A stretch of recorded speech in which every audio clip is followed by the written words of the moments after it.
Espero que esté muy bien. Vamos a continuar con el Club del Libro sobre el Tratado de Hipófisis, que fue editado por el doctor Alejandro Pinzón, el doctor Henry Tovar y el doctor William Rojas. Hoy nos vamos a enfocar en el capítulo 5, que es patología hipofisiaria. En esto hay cambios importantes porque hoy en día no hablamos de adenomas, de hipófisis, sino de tumores neuroendocrinos de hipófisis. Este capítulo fue escrito por el doctor Carlos Serna, el doctor Nicolás Coronel y el doctor Luis Vicente Ciro. Les ruego por favor que se suscriban al canal de YouTube, para las personas que estén oyendo el podcast, que le hagan una revisión.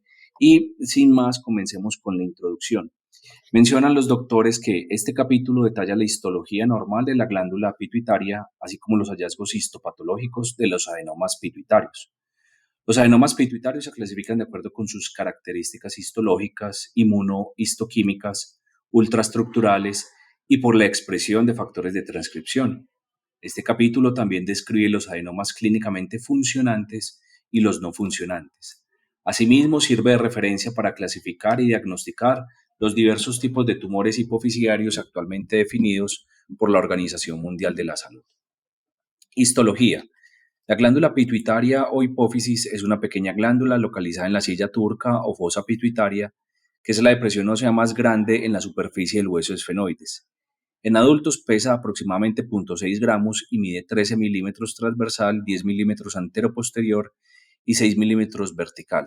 Durante la pubertad, el embarazo o el posparto pueden presentar hipertrofia.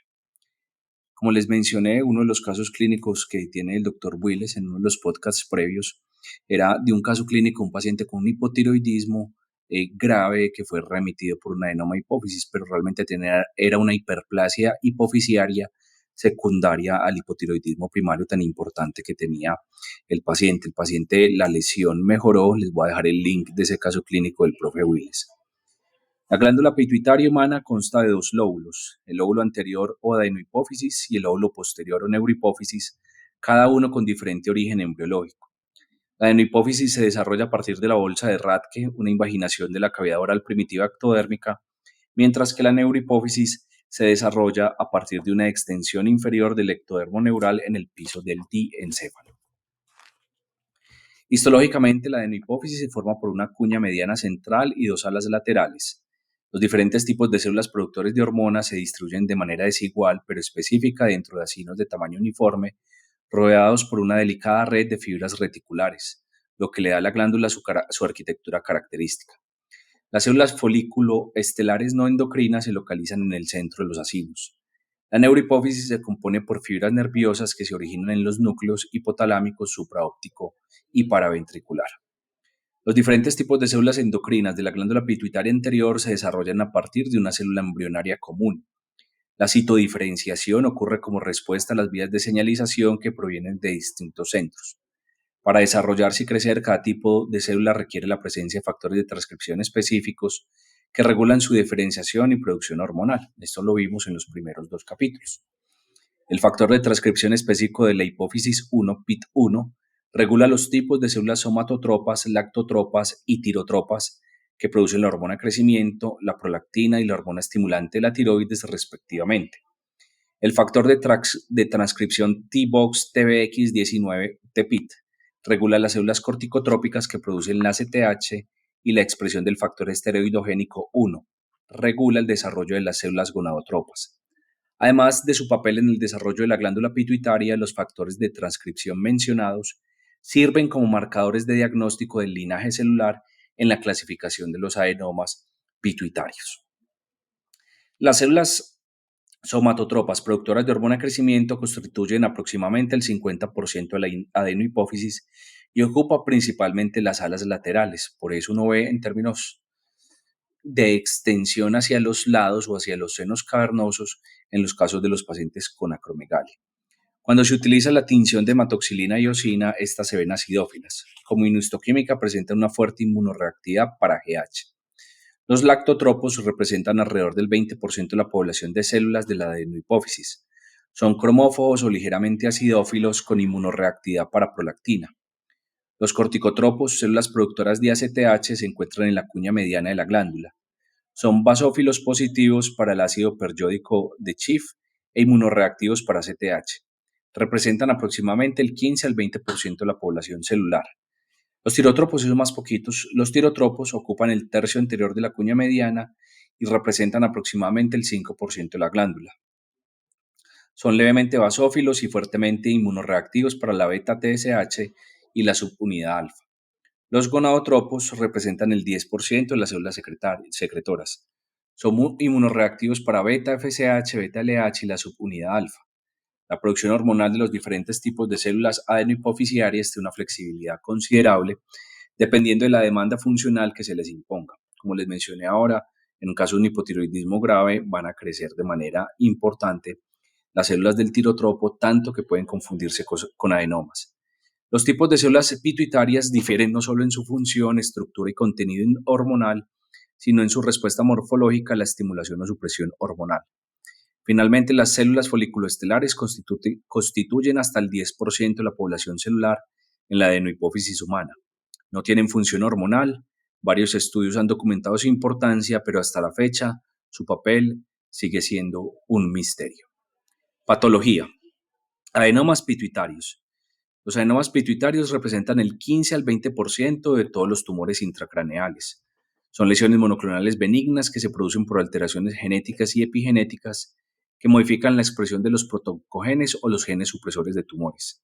Si bien la mayoría de los adenomas pituitarios son esporádicos, algunos se asocian con síndromes familiares con perfil genético diferente, fenotipo variable y comportamiento clínico diverso. La relación con la clínica es que todo paciente con neoplasia endocrina múltiple tipo 1 puede tener adenomas hipofisiarios. Entonces nosotros en estos pacientes siempre pedimos calcio y paratormona para sospechar o buscar activamente la presencia de una neoplasia endocrina múltiple tipo 1. Y siempre preguntamos por antecedentes familiares de adenomas pituitarios porque puede existir la enfermedad que se llama FIPA o adenomas pituitarios familiares aislados. Los adenomas pituitarios pueden clasificarse como micro o macroadenomas, si tienen un diámetro inferior o superior de 10 milímetros respectivamente, y según su secreción hormonal como funcionantes o no funcionantes. Su patrón de crecimiento puede ser lento, lo que ejerce un efecto de masa sobre la glándula pituitaria y la silla turca, o como un tumor invasivo extendiéndose al hueso circundante, la dura madre o los senos cavernosos. Los tumores que se extienden hacia el espacio supracelular pueden comprimir el quiasma óptico y causar alteraciones visuales, una manifestación clínica frecuente de los macroadenomas. Por eso muchos de los pacientes que nos diagnostican o que nos remiten es de oftalmología. El primer paso en la evaluación histológica de un adenoma pituitario es utilizar la tinción de hematoxilina eosina y clasificarlo como acidófilo, basófilo, cromofobo. Estas propiedades tintoriales no se relacionan completamente con su función hormonal. El siguiente paso es identificar las fibras reticulares para diferenciar la adenohipófisis no tumoral de la hiperplasia o el adenoma. El patrón acinar reticular normal se conserva intacto, pero expandido en los casos de hiperplasia y se pierden los adenomas. Luego, el uso de métodos de inmunistoquímica contra las hormonas hipofisiarias caracteriza los diferentes tipos de células funcionales en el tumor. En su clasificación actual del 2017, los adenomas pituitarios, la OMS recomienda el uso de los factores de transcripción para determinar los linajes de diferenciación. Finalmente, la microscopía electrónica se utiliza solo en casos específicos. Tumores PIT1 positivos. Este debería ser otro marcador de inmunohistoquímica que nos deberían estar haciendo rutinariamente. Adenomas somatotropos. Los adenomas somatotropos pertenecen al linaje de células pituitarias PIT1 y expresan hormona de crecimiento. Aproximadamente 15% de los adenomas hipofisiarios representan a los adenomas somatotropos puros. La mayoría se asocia con signos clínicos de acromegalia, pero también se han descrito formas silenciosas. Según la densidad de los gránulos secretores que contienen GH en el citoplasma de las células, los adenomas somatotropos pueden clasificarse como densos o escasamente granulares. La acromegalia silente es el paciente que no tiene ninguna manifestación clínica, es un tumor que clínicamente y bioquímicamente es no funcional, pero en la patología expresa hormona de crecimiento. Eso tenemos a uno que otro paciente. Una distinción clara entre ellos es crucial para un pronóstico y tratamiento adecuados. Estos son adenomas somatotropos densamente granulares. Son tumores acidófilos con inmunoreactividad difusa e intensa para hormona de crecimiento, debido a la gran cantidad de gránulos secretores dispersos por todo el citoplasma. La inmunoexpresión para CAM5.2 demuestra un patrón citoplasmático difuso. Ocurren con la misma frecuencia en ambos sexos y presentan un crecimiento lento y expansivo. Pueden permanecer intracelares durante varios años. Miren que el densamente granular es de crecimiento lento. Listo, yo digo o explico que es como que los gránulos se quedan ahí atrapados durante mucho tiempo. En cambio, los adenomas somatotropos escasamente granulares suelen ser cromófobos con inmunorreactividad focal y débil para hormona de crecimiento. Pueden presentar pleomorfismo nuclear y las células muestran una estructura esférica paranuclear y no teñida, que corresponde a los cuerpos fibrosos. Estos cuerpos fibrosos son fuertemente inmunopositivos para CAM5.2 en un patrón de punto característico de este tipo de tumor. A diferencia de los tumores de tipo densamente granulares, estos se presentan en pacientes más jóvenes. Suelen ser macroadenomas en el momento del diagnóstico y ser agresivos, de rápido crecimiento e invasivos. Yo explico que como tienen pocos gránulos es porque los están liberando todos y por eso son clínicamente más agresivos. Adenomas mixtos somatotropos y lactotropos. Se componen de dos tipos de células, las somatotropas densamente granulares y las lactotropas escasamente granulares. Estas células acidófilas y cromófobas muestran inmunorreactividad para hormona de crecimiento y prolactina y se asocian con gran acromegalia y diferentes grados de hiperprolactinemia. Nosotros a todo prolactinoma le pedimos somatomedina C e IGF-1, perdón, somatomedina C y hormona de crecimiento, y todo paciente con acromegalia le pedimos prolactina. Adenomas de células mamosomatotropas son tumores monomorfas que consisten en un tipo de célula que muestra inmunoexpresión de hormona de crecimiento y prolactina, es decir, la misma célula produce las dos hormonas, aunque la inmunopositividad es prácticamente siempre más fuerte para GH. Se asocian con acromegalia y hiperprolactinemia y muestran un comportamiento biológico similar al de los adenomas somatotropos densamente granulares. Adenomas lactotropos. Los adenomas lactotropos surgen del linaje de células pituitarias PIT1 y expresan principalmente prolactina. Se clasifican en tres subtipos histológicos: adenomas escasamente granulares, densamente granulares y acidófilos de célula madre. Los escasamente granulares son el tipo de adenoma más común y se asocian con hiperprolactinemia. Los adenomas lactotropos tienen un comportamiento biológico de amplio espectro y en los hombres suelen presentarse con características radiológicas invasivas. Parece que no es porque los hombres consultemos más tarde, sino porque el tumor inherentemente es más agresivo. Los niveles sanguíneos de prolactina son generalmente proporcionales al tamaño del tumor. La mayoría de los adenomas lactotropos son cromófobos, Pas negativos, con un patrón de crecimiento difuso papilar y fuerte inmunopositividad para prolactina. Pueden presentar calcificaciones dentro del adenoma en aproximadamente un 15%. Adenomas lactotropos densamente granulares son raros y se han considerado tumores agresivos. Adenomas acidófilos de células madre.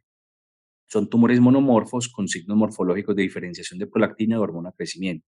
Son cromófobos con inmunorreactividad de moderada a fuerte para prolactina, la inmunopositividad para hormona de crecimiento es débil o negativa, y el CAN5.2 revela positividad en patrón de punto en algunas células. Son raros si se asocian con hiperprolactinemia, pero los niveles séricos de prolactina pueden ser desproporcionalmente bajos para su tamaño.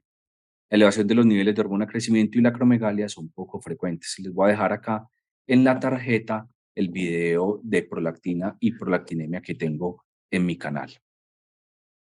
Adenomas tirotropos. Los adenomas tirotropos expresan principalmente TSH y surgen del linaje de células pituitarias PIT1. Se asocian con hipertiroidismo o con niveles inadecuados elevados de TSH. En algunos casos ocurren en sujetos eutiroideos. Suelen ser macroadenomas con tendencia a la invasión y su morfología presenta una diversidad sorprendente. La inmunorreactividad para TSH es variable. Las células dispersas pueden exhibir inmunorreactividad para GH, prolactina y subunidad alfa. Adenomas plurihormonales PIT1 positivos. Los adenomas plurihormonales PIT1 positivos, anteriormente denominados adenomas silenciosos tipo 3, producen más de una hormona. Son raros pero clínicamente significativos debido a su comportamiento agresivo. Los adenomas plurihormonales PIT1 positivos pueden simular adenomas lactotropos o en algunos casos pueden presentarse con acromegalia. A menudo son acidófilos y pueden ser levemente PAS positivos. Tumores PIT positivos, adenomas corticotropos. Los adenomas corticotropos surgen del linaje de células pituitarias TPIT y expresan ACTH y otros péptidos derivados de la propia melanocortina. Se clasifican en tres subtipos: adenomas densamente granulares, escasamente granulares y adenoma de células de Krupp. Les voy a dejar también el link por acá o la tarjeta para la guía de enfermedad de Cushing y para una revisión de tema de síndrome de Cushing, por favor, si desean profundizar en el tema. Adenomas corticotropos densamente granulares. Son tumores basófilos y PAS positivos con patrón sinusoidal o difuso. Son inmunoreactivos no solo para CTH, sino para otros péptidos, propiomelanocortina, como son la beta-endorfina, la beta-lipotropina y péptido del lóbulo intermedio semejante a la corticotropina. Los haces perinucleares de filamentos de citoqueratina se demuestran con CAM 5.2 con un patrón citoplasmático perinuclear. La mayoría de los tumores corticotropos son pequeños microadenomas que causan enfermedad de Cushing. Algunos casos de macroadenomas agresivos también muestran una inmunoreactividad para la LH y la subunidad alfa.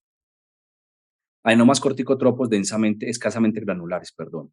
Están compuestos por células ligeramente basófilas o cromofobas. Son PAS positivos con inmunopositividad focal para CTH. En algunos casos son clínicamente silenciosos.